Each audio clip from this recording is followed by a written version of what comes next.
దేవుడు నరుని వేషము చూడడు. ఒక యూదులాగా డ్రెస్ వేసుకుంటే యూదుడం అయిపోతామా? చెప్పండి. ఒక సింగ్ లాగా డ్రెస్ వేసుకుంటే నువ్వు సిక్కు అయిపోతావా? అవలేము. నరుని యొక్క వేషము దేవుడు చూడడు.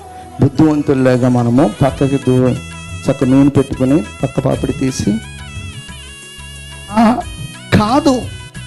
దేవునికి కావలసింది ఏంటనమాట? నీ యథార్థత. నువ్వు ఎలాగున్నావో అలాగే దేవునికి కావాలి. వేషాలు వేసుకుని వస్తే